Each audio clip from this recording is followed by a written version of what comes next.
Good morning વિદ્યાર્થી મિત્રો।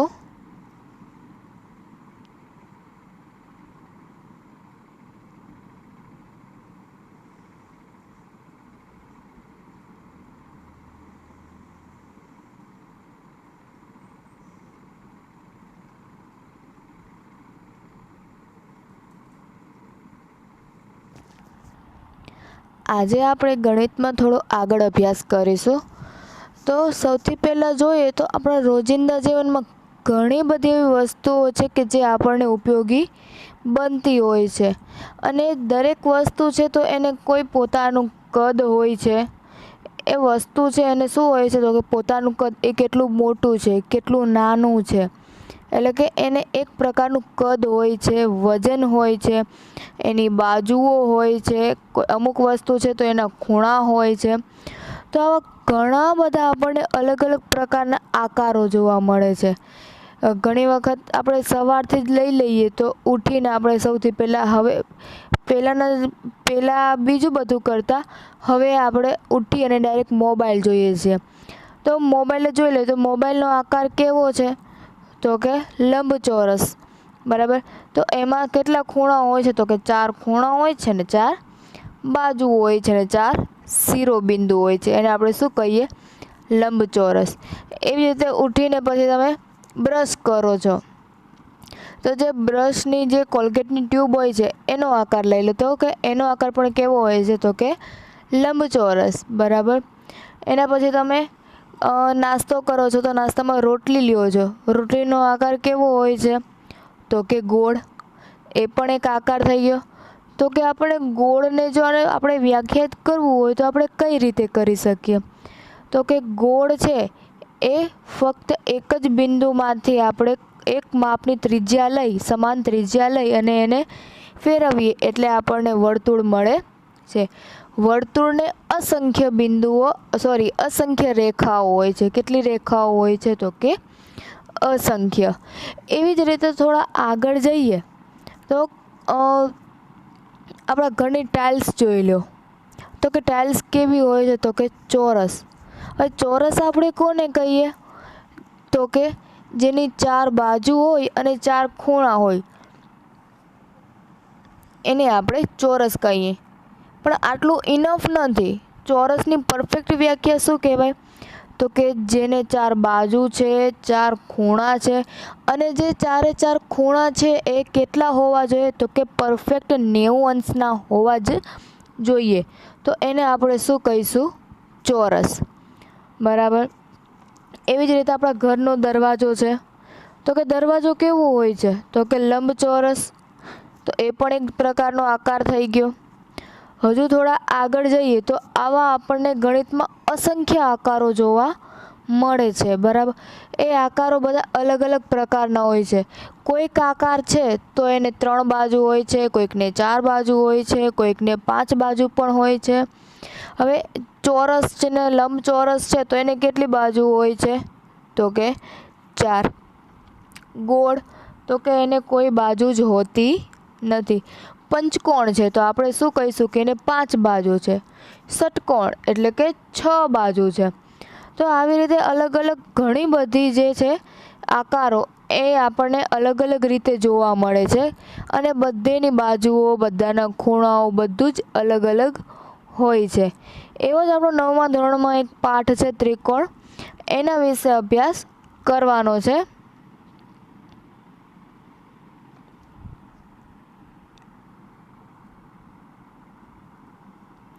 આજે આપણે ત્રિકોણ શું છે, ત્રિકોણ કોને કહેવાય, એને કેટલી બાજુઓ છે, કોને બાજુ કહીશું, કોને ખૂણા કહીશું, કોને શિરોબિંદુ કહીશું, એટલે કે ત્રિકોણની આપણે પ્રાથમિકથી કરીને બધી જ માહિતી આપણે આ ચેપ્ટરમાં મેળવવાની છે।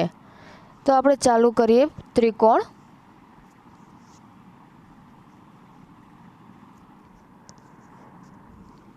તો સૌથી પહેલું છે કે ત્રિકોણ એટલે શું, કોને કહીશું ત્રિકોણ, કેવું હોય છે ત્રિકોણ, આપણને કશી જ ત્રિકોણ વિશે ખબર નથી। તો ત્યાંથી આપણે ચાલુ કરીએ। તો સૌથી પહેલાં શું કહે છે તો કે ત્રણ પરસ્પર છેદતી રેખાઓથી બનતી બંધ આકૃતિને ત્રિકોણ કહે છે. હવે ત્રિકોણ એટલે એટલે કે ત્રણ, અને કોણ એટલે કે ખૂણા, એટલે કે ત્રણ પરસ્પર છેદતી રેખાઓથી બનતી બંધ આકૃતિને ત્રિકોણ કહે છે. એટલે કે આમાં ત્રણ રેખા છે, એ ત્રણ રેખાઓ એક બીજી રેખાઓને કોઈકને કોઈક જગ્યાએ છેદે છે, અને છેદે છે એટલે આખી બંધ આકૃતિ બનશે. એ જે બંધ આકૃતિ બનશે એને આપણે શું કહીશું? ત્રિકોણ. ત્યાર પછી છે ત્રિકોણને ત્રણ બાજુઓ, ત્રણ ખૂણાઓ અને ત્રણ શિરોબિંદુઓ હોય છે. હવે પહેલે જ આપણે જોયું કે ત્રિકોણ છે એ ત્રણ રેખાથી બને છે, બરાબર. તો એની બાજુ પણ કેટલી થશે? તો કે ત્રણ. હવે ત્રણ બાજુ બને તો ખૂણા પણ કેટલા બને? ત્રણ. અને જો ત્રણ ખૂણા બને તો ત્રણ શિરોબિંદુ હોય જ. ત્યાર પછી છે કે ત્રિકોણ એબીસીને ત્રિકોણની નિશાની કરી અને પછી એબીસી એવી રીતે પણ દર્શાવી શકાય છે. જો આપણે ત્રિકોણ આખું ન લખવું હોય ને આપણે ત્રિકોણની નિશાની લખી નાખીએ તો પણ એ સાચું જ ગણાય છે. ત્યાર પછી છે રેખાખંડ એબી, બીસી, સીએ એ ત્રિકોણ એબીસીની બાજુઓ છે. હવે રેખાખંડ એટલે કે જેને બંને બાજુ કિરણો આવેલા હોય અને બંને બાજુ જે કિરણો હોય છે એને આપણે અનંત સુધી વિસ્તારી શકીએ, એને શું કહીશું? રેખાખંડ. તો અહીં ત્રિકોણમાં કયા કયા રેખાખંડ છે? તો કે રેખાખંડ એબી, રેખાખંડ બીસી અને રેખાખંડ સીએ. આ જે ત્રણ રેખાખંડ છે એને આપણે શું કહીશું? તો કે ત્રિકોણ એબીસી છે એની બાજુઓ. ત્યાર પછી છે પહેલાં આપણી વાત થઈ ગઈ કે ત્રિકોણમાં ત્રણ ખૂણાઓ હોય છે. તો કે ખૂણો એ, ખૂણો બી, ખૂણો સી એ ત્રિકોણ એબીસીના ખૂણા છે. ત્યાર પછી છે કે એ બી સી એ ત્રિકોણ એબીસીના શિરોબિંદુઓ છે. એટલે કે જે જગ્યાએ બધી જે રેખાઓ છે એ જ્યાં પણ છેદે છે એ જે છેદબિંદુ બનશે એને આપણે શિરોબિંદુ કહીશું, ને એને આપણે શું નામ આપીશું? તો કે એ, બી અને સી. આકૃતિ દ્વારા જોઈએ તો જ્યાં જ્યાં એ, બી, સી લખેલું છે એને આપણે શું કહીશું? એના શિરોબિંદુ. એ થી બી, બી થી સી, સી થી એ શું થશે? એની બાજુઓ, બરાબર. અને જે ખૂણો એ અંદરની બાજુ જે દર્શાવ્યું છે બ્લેક કલરની ડબલ લીટીથી એ આપણો થશે ખૂણો એ. એવી રીતે ખૂણો સી અને જે ઉપર છે એ ખૂણો બી.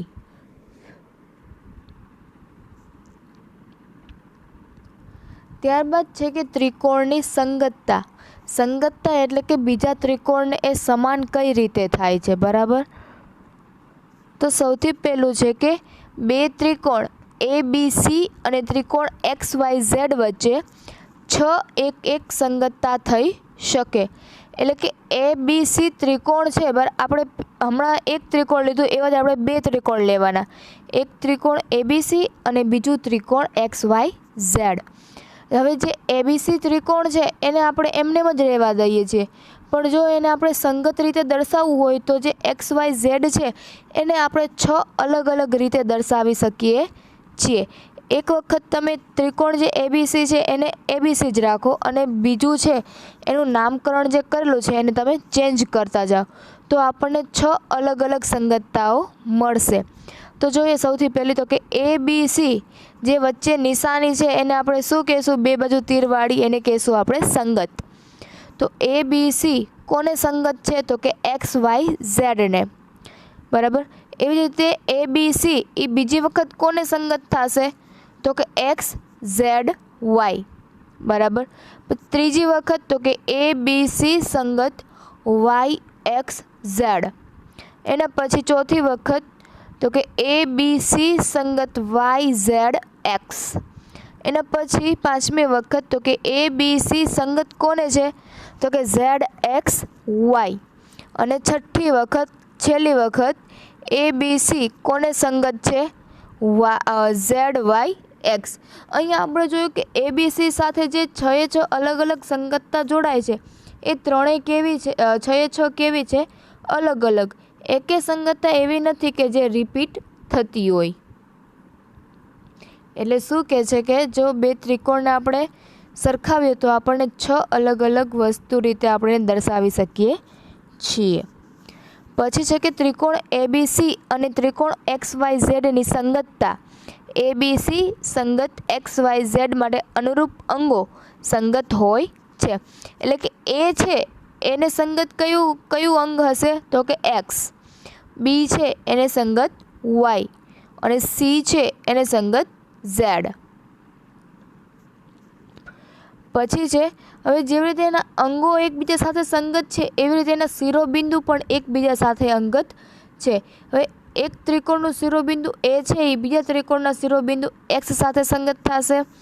પહેલા ત્રિકોણનું શિરોબિંદુ B છે એ બીજા ત્રિકોણના શિરોબિંદુ Y સાથે સંગત થશે અને જે પહેલા ત્રિકોણનું શિરોબિંદુ C છે એ બીજા ત્રિકોણના શિરોબિંદુ Z સાથે સંગત થશે. હવે જેવી રીતે શિરોબિંદુ છે એ બે ત્રિકોણના શિરોબિંદુ એકબીજાને સંગત છે એવી જ રીતે એની બાજુઓ પણ એકબીજાને સંગત છે. એટલે કે AB એ કોને સંગત છે તો કે XY ને. BC છે BC બાજુ તો કે બીજા ત્રિકોણની YZ ને સંગત છે. પછી CA બાજુ છે એ કોને સંગત છે તો કે ZX ને. હવે જે રીતે બાજુઓ હતી એ રીતે ખૂણા પણ એકબીજાને સંગત થશે. તો કે જે પહેલા ત્રિકોણમાં ખૂણો A છે એ ખૂણા X ને સંગત છે બીજા ત્રિકોણમાંના. પહેલા ત્રિકોણમાં જે ખૂણો B છે એ બીજા ત્રિકોણમાં ખૂણા Y ને સંગત છે અને પહેલા ત્રિકોણમાં જે ખૂણો C છે એ બીજા ત્રિકોણમાં ખૂણા Z ને સંગત થશે. એટલે કે એ બે ખૂણા સમાન થશે. આ જોઈએ આપણે ત્રિકોણની સંગતતા એને આકૃતિથી જોઈ લઈએ એકવાર. તો કે એ છે એવી જ જગ્યાએ શું છે બીજા ત્રિકોણમાં X, B છે એવી રીતે બીજા ત્રિકોણમાં શું છે Y અને C છે એની જગ્યાએ શું છે બીજા ત્રિકોણમાં Z. એટલે કે એ છે એ X ને સંગત છે, B છે એ Y ને સંગત છે, C છે એ Z ને સંગત છે. એવી જ રીતે એ આપણે શિરોબિંદુ સંગત. એવી રીતે બાજુઓ AB છે તો એવી રીતે શું છે બીજા ત્રિકોણમાં XY એ પણ સંગત. BC છે એવી રીતે બીજા ત્રિકોણમાં શું છે તો કે YZ એ પણ એકબીજાને સંગત. પછી CA છે એવી રીતે બીજા ત્રિકોણમાં શું છે તો કે ZX તો એ પણ એકબીજાને સંગત થાય છે. એવી રીતે જે બાજુઓ થઈ એટલે કે કોઈ એક ત્રિકોણ છે એ બીજા ત્રિકોણ સાથે દરેક રીતે સંગતતા ધરાવે છે. ત્યાર પછી જોઈએ આપણે ત્રિકોણના પ્રકાર. હવે ત્રિકોણ હોય છે એ કોઈ એક જ પ્રકારનું હોતું નથી, ઘણા બધા અલગ અલગ પ્રકારના હોય છે. અમુક ત્રિકોણ હોય છે કે એમાં ત્રણેય બાજુઓ સમાન હોય છે. અમુક ત્રિકોણ હોય છે તો કે એમાં એક બાજુ સમાન હોય ને બાકીની બે બાજુ હોય, એક બાજુ અલગ હોય ને બાકીની બે બાજુ સમાન હોય. ત્યારબાદ ત્રણ બાજુઓ છે એ ત્રણ અલગ અલગ હોય છે. તો આ બધા જ જે ત્રિકોણો આપેલા છે એ શું છે તો કે ત્રિકોણના અલગ અલગ પ્રકારો. હવે સૌથી પહેલું જે પિંક કલરનું ત્રિકોણ આપેલું છે તો એમાં આપણને બધી બાજુ સમાન લાગે છે. તો કે ABC ત્રણેય બાજુઓ કેવી છે સમાન. ત્યાર પછી જે ગ્રીન કલરનું છે તો એમાં એક બાજુ છે એ એકદમ નાની છે, બીજી બાજુ છે એ મોટી છે અને ત્રીજી બાજુ છે એ પણ જે બીજી બાજુ છે એને સમાન છે. એટલે કે બે બાજુઓ સમાન છે અને એક બાજુ છે એ કેવી છે નાની.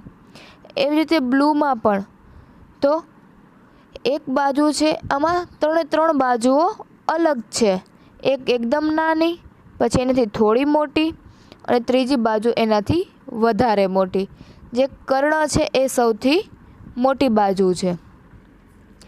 એવી જ રીતે યલોમાં જોઈએ તો કે એમાં કર્ણ છે એ સૌથી વધારે લાંબો છે. એટલે કે ત્રણ બાજુઓ અલગ અલગ છે.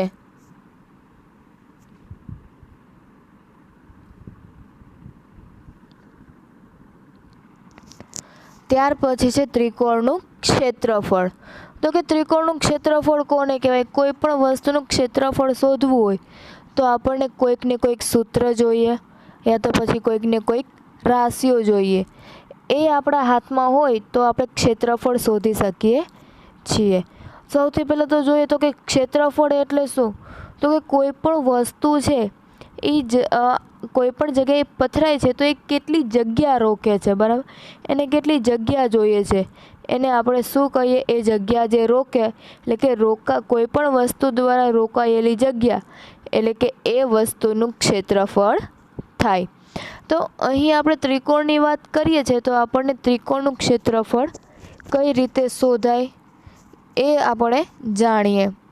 તો સૌથી પહેલું કહે છે કે ત્રિકોણનું ક્ષેત્રફળ શોધવા માટે બે વસ્તુની જરૂર પડે છે. હવે જ્યાં સુધી આપણી પાસે એના વિશે કોઈ માહિતી નહીં હોય, કોઈ રાશિ નહીં હોય, કોઈ સૂત્ર નહીં હોય તો આપણે એનું ક્ષેત્રફળ શોધી શકશું નહીં. એટલે કે કોઈ પણ વસ્તુનું જો આપણે ક્ષેત્રફળ શોધવું હોય તો આપણને કાં તો સૂત્ર જોઈએ કાં તો અમુક રાશિ જોઈએ, તો જ આપણે એનું સોલ્યુશન લઈ આવી શકીએ છીએ. તો અહીં શું કહે છે કે ત્રિકોણનું ક્ષેત્રફળ શોધવું હોય તો આપણને ઓછામાં ઓછી બે વસ્તુની જરૂર પડે છે. એ બે વસ્તુ કઈ છે? તો કે એક છે ત્રિકોણનો પાયો અને બીજો છે ત્રિકોણનો વેધ. હવે આ પાયો કોને કહેવાય ને વેધ કોને કહેવાય? તો શું કહે છે કે પાયો કોને કહેશું? કે જે બાજુ ત્રિકોણ ઊભું રહે છે, એકદમ આપણને એવું લાગે કે આ બાજુથી ત્રિકોણ ઊભું છે, એને આપણે શું કહીશું? પાયો. એટલે કે ત્રિકોણ છે એની જે સપાટી જમીનને સ્પર્શે છે એને આપણે કહેશું એનો પાયો. વેધ તો કે એવો એક રેખા કે જે ત્રિકોણના બે સરખા ભાગ કરતી હોય એને આપણે શું કહીશું? વેધ. તો કે જો આપણી પાસે આ બે વસ્તુ હશે, પાયો અને વેધ આપેલ હશે, તો આપણે એનું ક્ષેત્રફળ આસાનીથી શોધી શકીશું. તો સૌથી પહેલાં જોઈએ કે ત્રિકોણનું ક્ષેત્રફળ શોધવા માટેનું સૂત્ર શું છે? સૂત્ર તો કે પાયો ગુણ્યા વેધ. એનો જે પાયો જે પણ કંઈ આપેલો હોય અને વેધ જે પણ કંઈ આપેલો હોય એ બંનેનો આપણે ગુણાકાર કરીએ તો આપણને આખા ત્રિકોણનું ક્ષેત્રફળ મળી જાય છે. એટલે કે ત્રિકોણ દ્વારા જેટલું પણ કદ રોકાયેલું છે, જેટલું પણ સ્થાન રોકાયેલું છે, જેટલો વિસ્તાર રોકાયેલો છે એનું માપ આપણને મળી જાય છે. તો કે આ ત્રિકોણ છે એમાં સૌથી નીચેની જે બાજુ છે એને આપણે કહીશું પાયો, અને ઉપરની જે ટોચ છે ત્યાંથી લઈ અને એકદમ સીધી લીટી દોરીએ કે જેથી ત્રિકોણના બે સરખા ભાગ થાય એને આપણે શું કહીશું? વેધ. હવે આપણે જે સૂત્ર જોયું ત્રિકોણનું કે ત્રિકોણનું ક્ષેત્રફળ બરાબર પાયો ગુણ્યા વેધ, એ આપણે દાખલાથી સમજીએ. તો શું કહે છે દાખલામાં? તો કે એક ત્રિકોણનો પાયો 9 સેન્ટીમીટર છે અને વેધ 6 સેન્ટીમીટર છે. તો ત્રિકોણનું ક્ષેત્રફળ શોધો. હવે ક્ષેત્રફળ શોધવાનું ત્રિકોણના ક્ષેત્રફળનું સૂત્ર આપણને ખબર છે. શું છે સૂત્ર? તો કે ત્રિકોણનું ક્ષેત્રફળ બરાબર પાયો ગુણ્યા વેધ. હવે અહીં આપણને પાયો પણ આપેલ છે અને વેધ પણ આપેલ છે. તો સિમ્પલ રીતે આપણે એનો ગુણાકાર કરી નાખીએ તો કે ત્રિકોણનું ક્ષેત્રફળ બરાબર પાયો ગુણ્યા વેધ. હવે જે પાયાની કિંમત આપેલી છે એ પાયાની જગ્યાએ મૂકી દો અને જે વેધની કિંમત આપેલી છે તે વેધની જગ્યાએ મૂકી દઈએ. એટલે કે 9 ગુણ્યા 6, 9 6 54. એટલે કે ત્રિકોણનું ક્ષેત્રફળ જે આપણને આપેલ છે એ ત્રિકોણનું ક્ષેત્રફળ કેટલું થશે? તો કે 54 સેન્ટીમીટર, બરાબર. એટલે કે એ ત્રિકોણ દ્વારા જે પણ કાંઈ કદ રોકાયેલું છે એ કેટલા સેન્ટીમીટર? તો કે 54 સેન્ટીમીટર જેટલું કદ આ ત્રિકોણ રોકે છે. હવે અહીં આપણે જે તમે દાખલો લખો છો ત્યારે રકમ મૂકો છો ત્યારે તમે એકમ નહીં લખો. એકમ એટલે કે એની પાછળ જે સેન્ટીમીટર, મીટર, કોઈ ઘન પદાર્થ છે તો કિલોગ્રામ, કોઈ દૂધ જેવી વસ્તુ પ્રવાહી હોય તો આપણે લીટર, મિલીલીટર, વગેરેનો ઉપયોગ કરે છે, એને આપણે શું કહીએ છીએ? એકમ. એટલે કે તમે જ્યારે રકમ લખો છો, સૂત્રમાં રકમ મૂકો છો, ત્યારે એકમ નહીં લખો તો ચાલશે, પરંતુ જ્યારે એનો જવાબ આવી જાય છે ત્યારે તમારે એની પાછળ, જવાબની પાછળ એકમ લખવો ફરજિયાત રહેશે. જો એકમ નહીં લખો તો તમારા માર્ક પણ કટ થઈ શકે છે. એટલે કે એકમ લખવો આપણને ખૂબ જ જરૂરી છે. હવે આવી રીતે આપણને બીજા કોઈ ત્રિકોણનું ક્ષેત્રફળ શોધવાનું કે તો આપણે એને આસાનીથી શોધી શકીએ છીએ, જો આપણને એના પાયો અને વેધ આપેલા હોય તો. ત્યાર પછી છે અલગ અલગ ત્રિકોણના ક્ષેત્રફળ કઈ રીતે શોધવા. હવે ત્રિકોણ હોય છે, આપણે જોયું કે ત્રિકોણ હતા, બધા અલગ અલગ પ્રકારના હતા. હવે ત્રિકોણનું ક્ષેત્રફળ છે એ કોઈ એક જ રીતે નહીં, ઘણી બધી અલગ અલગ રીતે શોધી શકાય છે. ઘણી વખત આપણને ત્રિકોણ હોય તો એમાં પાયો આપી દે છે ને વેધ નથી આપતા, તો સૌથી પહેલાં આપણને વેધ શોધવો પડે. વેધ શોધી અને પછી આપણે આ સૂત્ર લગાડી કે પાયો ગુણ્યા વેધ, ત્યારે આપણને જે ત્રિકોણ છે એનું ક્ષેત્રફળ મળે છે. પરંતુ અહીં તો ત્રિકોણના ક્ષેત્રફળ શોધવા માટેની અલગ અલગ ઘણી બધી રીતો છે. ઓકે, ત્રિકોણનો આકાર છે એના ઉપર આધાર રાખે. તો સૌથી પહેલું શું છે કે ત્રિકોણનું ક્ષેત્રફળ એક જ રીતથી નહીં પણ અલગ અલગ ઘણી બધી રીતથી શોધી શકાય છે. એટલે કે ખાલી તમને એક ડિફિકલ્ટ દાખલો આપ્યો હોય અને તમે ખાલી બધી જગ્યાએ ત્રિકોણનું ક્ષેત્રફળ બરાબર પાયો ગુણ્યા વેધ, પાયો ગુણ્યા વેધ, પાયો ગુણ્યા વેધ એવું જ તમે લખ્યા રાખો તો પછી એનું ક્ષેત્રફળ આપણને સાચું મળે નહીં. એટલે કે ત્રિકોણનું ક્ષેત્રફળ આપણે એક જ રીતથી નહીં પણ ઘણી બધી અલગ અલગ રીતથી શોધી શકીએ છીએ. પછી કહે છે કે દરેક ત્રિકોણનું ક્ષેત્રફળ એ ત્રિકોણના આકાર પર આધાર રાખે છે. હવે શેના ઉપર? તો કે ત્રિકોણના આધાર ઉપર. હવે જો ત્રિકોણની બે રેખા છે એ એક કાટખૂણો બનાવતી હોય તો એ ત્રિકોણનું ક્ષેત્રફળ પણ આપણે અલગ રીતે શોધી શકીએ છીએ. પછી કોઈ ખૂણો આપેલો હોય ત્રિકોણમાં, ખૂણો એક્સ આલ્ફા આપેલો હોય, ખૂણો બીટા આપેલો હોય, તો એનું ક્ષેત્રફળ શોધવા માટે પણ આપણે અલગ સૂત્રનો ઉપયોગ કરીએ છીએ. એવી જ રીતે વર્તુળ હોય અને વર્તુળની અંદર ત્રિકોણ હોય તો એનું પણ આપણે ક્ષેત્રફળ અલગ રીતે શોધી શકીએ. આ વર્તુળની અંદર ત્રિકોણ હતો, હવે ત્રિકોણની અંદર વર્તુળ હોય તો એનું પણ આપણને અલગથી ક્ષેત્રફળ મળી શકે છે. એટલે કે શું કહે છે કે દરેક ત્રિકોણ છે એ ત્રિકોણનું ક્ષેત્રફળ એ ત્રિકોણના આકાર ઉપર આધાર રાખે છે. જેવો આકાર હશે એ રીતે આપણે એનું સૂત્ર મૂકી અને એનું ક્ષેત્રફળ છે એ આપણે શોધી શકશું. ત્યાર પછી છે તેથી જેમ જેમ ત્રિકોણનો આકાર અલગ અલગ તેમ તેમ તેનું ક્ષેત્રફળ શોધવાનું સૂત્ર પણ અલગ થશે. એટલે કે જેમ જેમ એનો આકાર અલગ થશે ત્રિકોણનો એમ એને શોધવાનું સૂત્ર પણ અલગ થશે. હવે આપણે જોઈએ કે અલગ અલગ ત્રિકોણો.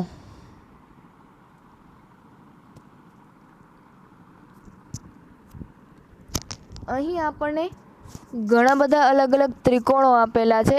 એ દરેકનો એરિયા એટલે કે એનું ક્ષેત્રફળ કેટલું છે, એના દ્વારા જે રોકાયેલું કદ છે એ કેટલું કદ છે ને એને આપણે કઈ રીતે શોધી શકીએ એના વિશે જોઈએ. તો એ બધાના આપણને અલગ અલગ સૂત્ર આપેલા છે. એક સાદું ત્રિકોણ છે, એક ત્રિકોણ છે તો એમાં ખૂણો આલ્ફા આપેલો છે, એક ત્રિકોણ છે તો એની અંદર વર્તુળ આપેલું છે, એના પછીના ત્રિકોણમાં વર્તુળની અંદર ત્રિકોણ આપેલું છે, પછી એક સિમ્પલ કે જ્યાં એક પણ ખૂણો દર્શાવ્યો નથી એવું ત્રિકોણ આપેલ છે, અને એક ત્રિકોણ એવું આપેલું છે કે એમાં બે ખૂણા આપેલા છે, ખૂણો એક્સ અને ખૂણો વાય. અહીં દરેક બાજુને આપણે નામ પણ આપી દીધું છે ABC. તો સૌથી પહેલેથી જોઈએ તો કે પહેલું ત્રિકોણ છે એ એને આપણે એની બાજુઓ કઈ છે A, B અને C, અને વચ્ચે આપણને એક H દર્શાવ્યો છે. એ H શું છે તો કે એ છે ત્રિકોણનો વેધ, બરાબર. અને ત્યાંથી જે ખૂણો બને છે એ 90 અંશનો એટલે કે કાટખૂણો બને છે. તો કે આવું કોઈ ત્રિકોણ હોય ને એનો આપણને એરિયા શોધવું હોય તો આપણે કઈ રીતે શોધી શકીએ? તો કે 1/2 ઇન્ટુ પાયો, પાયો એટલે એનો પાયો કયો થાય છે? એ, ઇન્ટુ વેધ, વેધ આપણે કેટલો છે? h, જે હમણાં આપણે જોયું એ રીતે આગળના સૂત્રમાં આપણે જોયું કે ત્રિકોણનું ક્ષેત્રફળ બરાબર પાયો ગુણ્યા વેધ.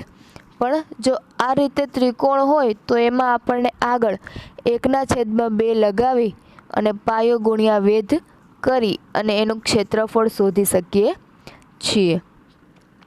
ત્યાર પછીનું બીજો છે કે એક ત્રિકોણ છે ને એની અંદર એક ખૂણો આપેલો છે, એ જે એ જેવું છે એને આપણે શું કહીશું? આલ્ફા. તો કે એક ખૂણો છે એને આલ્ફા આપેલ છે, તો એનું ક્ષેત્રફળ કઈ રીતે શોધી શકાય? તો કે એનું ક્ષેત્રફળ બરાબર 1/2 a ઇન્ટુ બી. હવે આલ્ફા જે ખૂણો બન્યો એ કઈ બે બાજુ વચ્ચે છે? તો કે એ બાજુ અને બી બાજુની વચ્ચે છે, એટલે આપણને એ બે બાજુઓનો ગુણાકાર કરી અને જે ખૂણો છે એનો સાઇન લઈ લેવાનો, એટલે કે 1/2 ઇન્ટુ એ ઇન્ટુ બી ઇન્ટુ એટલે કે ગુણાકાર ઇન્ટુ સાઇન આલ્ફા. એવી જ રીતે ત્રીજી આકૃતિ જોઈએ તો એમાં શું છે કે એક ત્રિકોણ છે ને ત્રિકોણની અંદર r ત્રિજ્યાવાળું વર્તુળ છે. તો વર્તુળનું ક્ષેત્રફળ પણ અલગ થશે અને ત્રિકોણનું ક્ષેત્રફળ પણ અલગ થશે. એ બંનેનું આપણે મિક્સ કરશું તો આપણને જે ત્રિકોણની અંદર વર્તુળ છે એવા ત્રિકોણનું ક્ષેત્રફળ મળશે. તો એનું ક્ષેત્રફળ કઈ રીતે?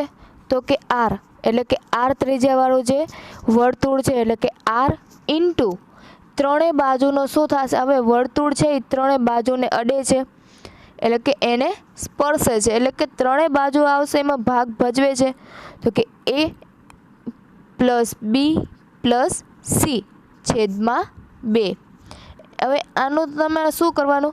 તો કે જે ત્રણેય બાજુ છે એનો સરવાળો કરી લેવાનો અને એને 2થી ભાગી નાખવાનો, એના પછી એના ગુણાકારમાં r લેવાનો, તો તમારો પરફેક્ટ જવાબ અને સાચો જવાબ આવશે.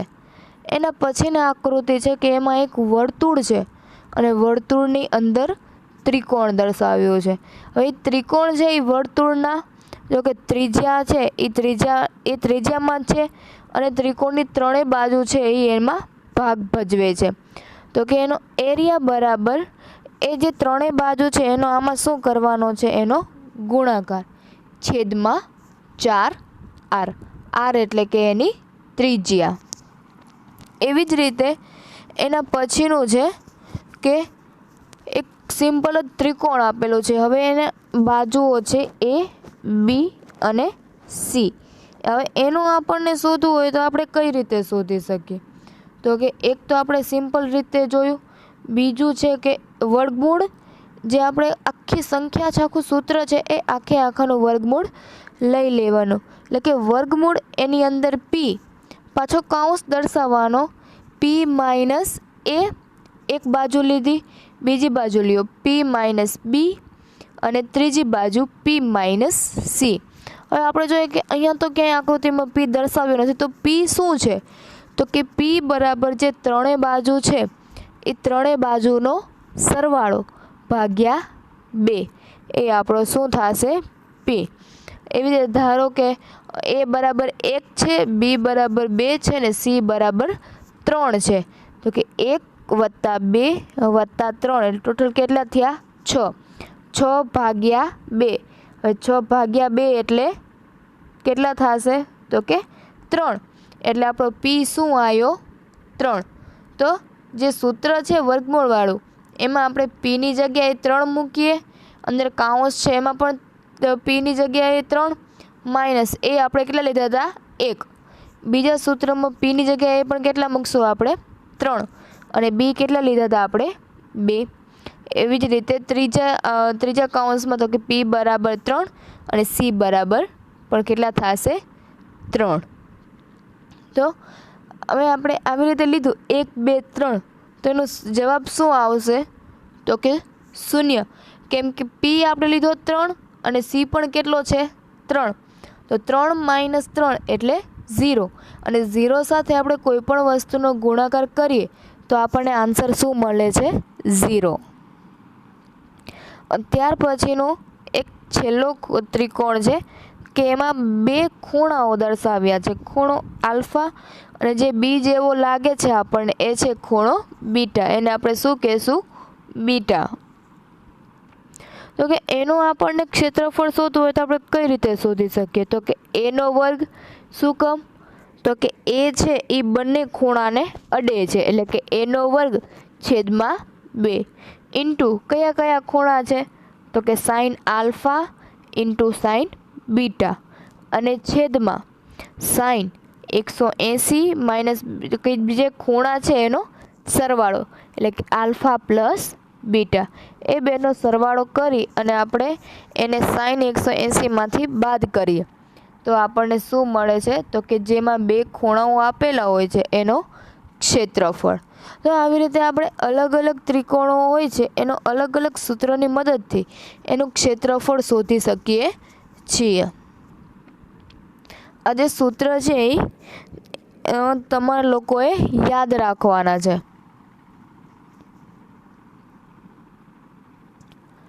ત્યાર પછી સ્વાધ્યાય. તો કે શું કહે છે કે જો ત્રિકોણ એબીસીમાં બીસી એ ત્રિકોણનો પાયો છે. હવે આના માટે તમારે પોતાએ ત્રિકોણ રચવાનું છે. એવું ત્રિકોણ રચવાનું કે એનો પાયો છે, એના જે પાયામાં જે પણ 2 શિરોબિંદુ આવે છે એને આપણે બી, એકને બી નામ ને બીજાને સી નામ આપવાનું રહેશે. અને એડી એ ત્રિકોણનો વેધ છે. જો બીસી એ શું હતો? એનો પાયો. પાયો કેટલો આપેલો છે? 9.5 સેન્ટીમીટર. અને એડી બરાબર એનો શું હતો? એડી એનો વેધ. એડી કેટલો આપેલો છે? તો કે 4 સેન્ટીમીટર. તો ત્રિકોણનું ક્ષેત્રફળ શોધો. તો સિમ્પલ સૂત્ર લગાવી અને તમારે ત્રિકોણનું ક્ષેત્રફળ શોધવાનું રહેશે. બરાબર? Thank you.